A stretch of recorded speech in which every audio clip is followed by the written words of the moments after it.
Hello again, Dan Alasso, Making History. It's day 34 of my retrenchment journey. And as I had mentioned yesterday, I spent Labor Day working on open education, partly with a colleague in the library and partly on my own. We talked about a lot of ways that faculty in classrooms and faculty in the library can work together toward reducing student textbook expenses. It's interesting to me, though, that a lot of this seems to be driven by teachers and librarians who want to do something to make life easier for their students. Although, as we'll see, several aspects of this are resisted by our union. There's not so much support, although oftentimes a lot of talk, from administrators who, it would seem, would want to attract more students to their institutions and to improve retention and student success. And really, there's not as much support as you might expect from the students themselves. But I don't think that this is because they don't want to pay less for course materials. I suspect that it's because they believe they have no agency in the issue.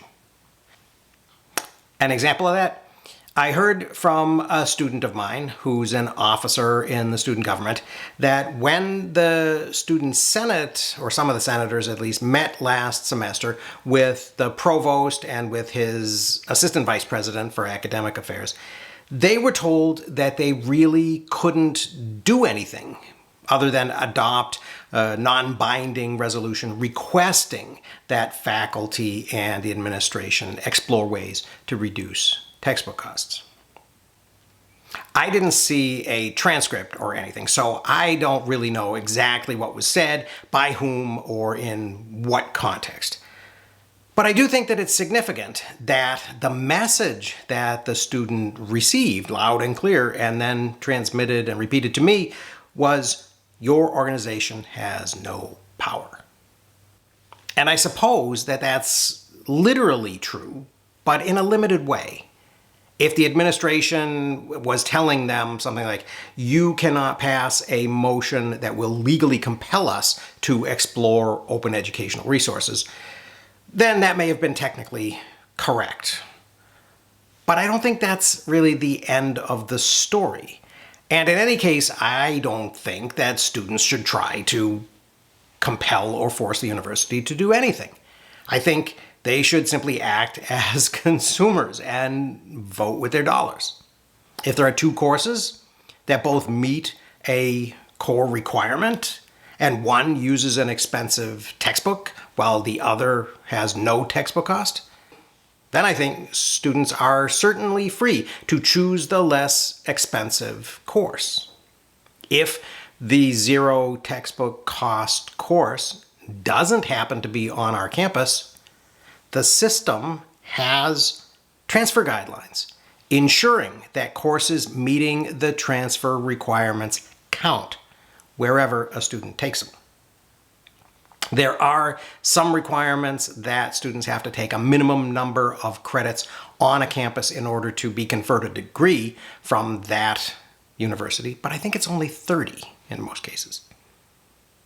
So I think this will go a long way toward creating a strong incentive for people on a particular campus to get moving in reducing costs.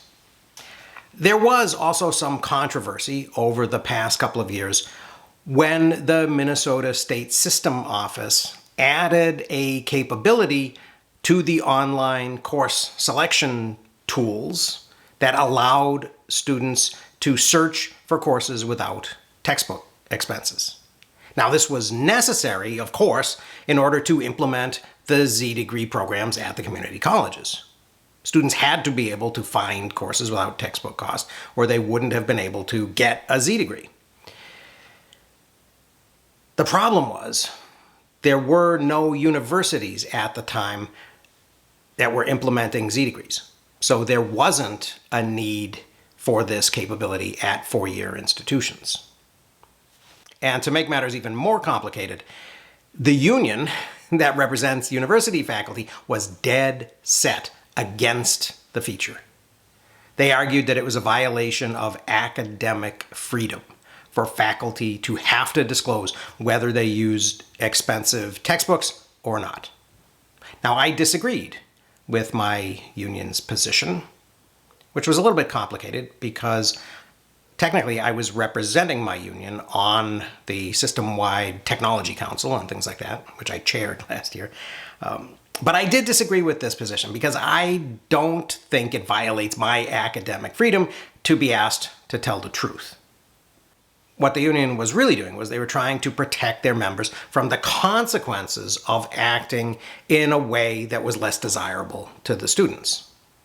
Now, I did think that they had a legitimate point, that often it's complicated and there is more going on than just textbook cost.